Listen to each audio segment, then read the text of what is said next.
In a previous video, I showed you guys how to resize these controllers that you build in Advanced Skeleton so that you can kind of create a rig for a uniquely shaped character.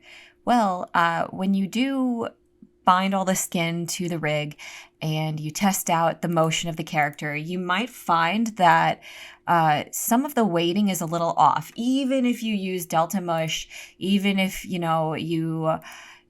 it's good for the most part, there are going to be some issues. Like you'll see there's a little folding here that might not be what you want. It's kind of pulling up the strap there. So you're going to have to do some customized weighting. And I'm going to show you just how I go about it. And specifically here, this is the part that bothered me the most because when I turn the head, the skin on the snout kind of gets twisted and I didn't want that.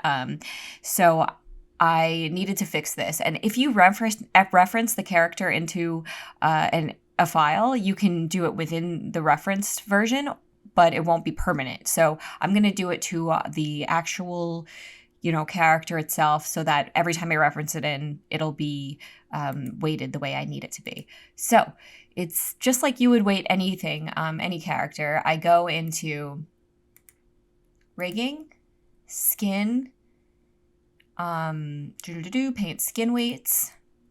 That's this tool here. So I need to make sure that I'm just going to go to the select, make sure that the geometry is selectable and selected that you want to paint the weights onto, and then click the weight tool, actually double click it so that you can see all of the different joints and things that you need to weight to. And I know that the head controller, this thing, is the one that I want controlling this skin down here. So I'm going to search, and you're going to have to really look through all of the different names. It's kind of tedious, but I'm looking for head. So head, that's this one right there.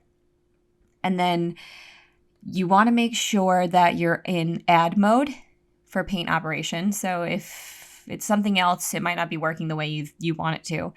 And in this case, I need to add weight, which is that white that you see upon the black.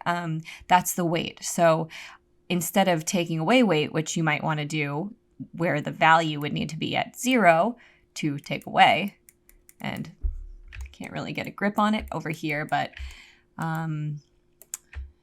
I'll show you guys how to add. So we're going to just go, I don't want to do it full force. I don't want the value to be 1 because that's very extreme. And you got to keep it a little subtle, usually when painting weights. So here I'll start at like 0.5 and the opacity might be, I think actually we need a lot of weight here. So I'm going to leave the opacity somewhat high.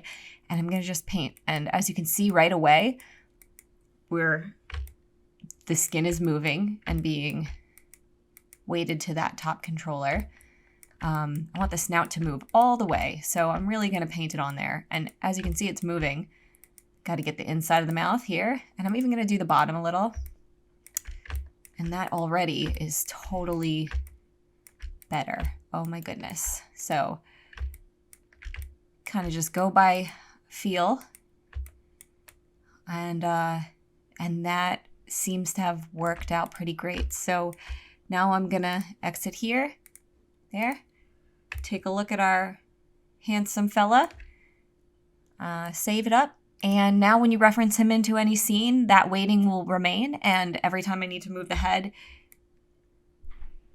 no warpage, which is so awesome. So you would do that with any weirdness that you see, maybe down here. You got to find those joints and clean him up, and it's worth taking the time because then he animates like a star. So thanks for watching, and I hope you guys have a great time experimenting and weighting your characters. All right, later.